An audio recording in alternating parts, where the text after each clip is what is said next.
Bonsoir les enfants. Ici, Ed le Chapelier, votre conteur d'histoire et gardien des rêves. Hier soir, nous avons commencé l'histoire du magicien d'Oz.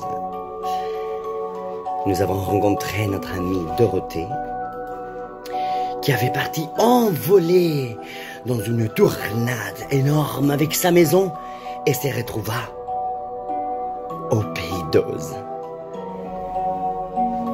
Elle avait pris les chemins de grands briques jaunes et avait rencontré la sorcière Glinda, qui l'avait dit de partir voir le magicien d'Oz dans la cité émeraude. Elle avait rencontré un épouvantail qui voulait aussi aller voir le magicien pour retrouver une cervelle. Puis elle rencontra le bûcheron en fer blanc qui, lui, désira voir le magicien afin qu'il ajoute un cœur à son corps. Tous quatre rencontrèrent le lion poltron. Lui souhaita devenir courageux car il était très peureux. Ce qui était un comble pour un lion. Dorothée, accompagnée de son petit chien Doggy, de l'épouvantail, du bûcheron en fer blanc et du lion poltron, se mirent en chemin. La sorcière de l'Ouest leur jeta un sort. Un filtre magique les endormit au milieu d'un champ de pavons. Après maintes péripéties, ils arrivèrent à la cité émeraude. Celle-ci resplendissait des mille feux d'un vert magnifique d'émeraude. Ce fut le gardien des portes qui leur ouvrit.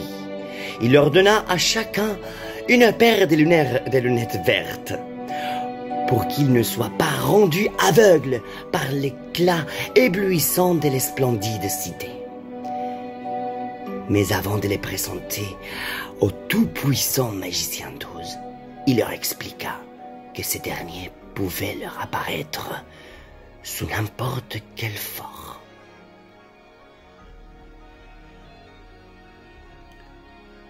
Dorothée fut reçue la première par les magiciens qui lui apparut sous la forme d'une énorme tête sans corps, sans bras et sans jambes.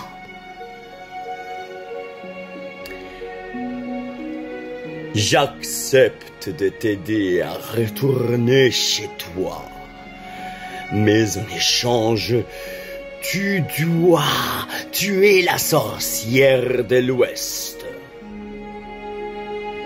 Pas celle que tu as rencontrée et qui est la gentille sorcière du Nord, mais l'autre, la méchante sorcière. Le magicien resta imperturbable devant les pleurs de Dorothée, qui se demandait bien comment une gentille petite fille pourrait faire une telle chose.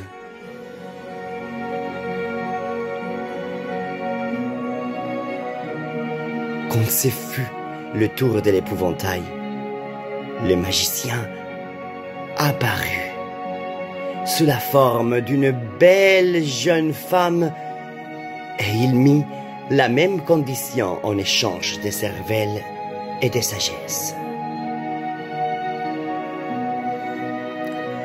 Pour le bûcheron en fer blanc, ce fut sous la forme d'un monstre idiot qu'il se manifesta et il fit à nouveau la même demande en échange d'un cœur. Pour le lion, ce fut une boule de feu de la même condition. En échange, tuer la sorcière de l'Ouest, Elphaba.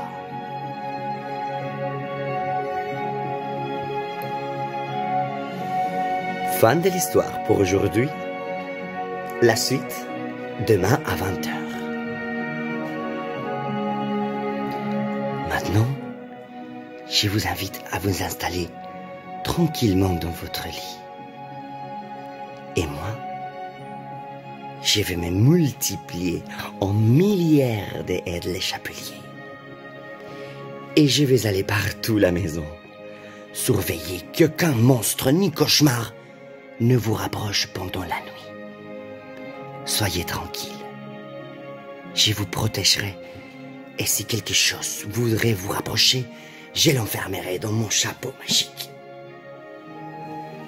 Alors, sans peur, tranquille, fermez vos yeux et respirez.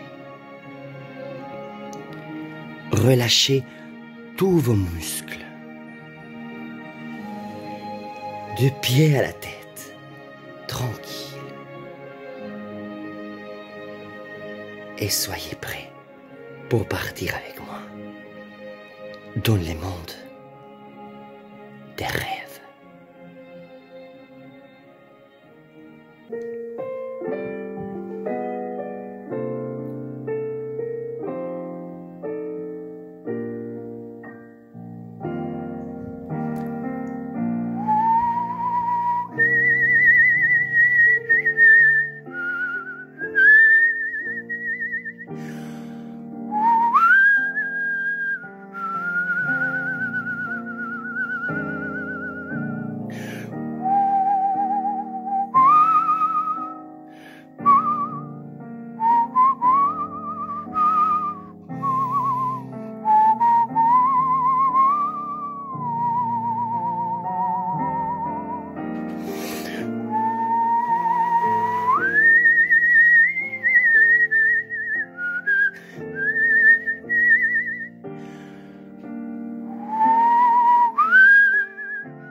Bonne nuit les enfants.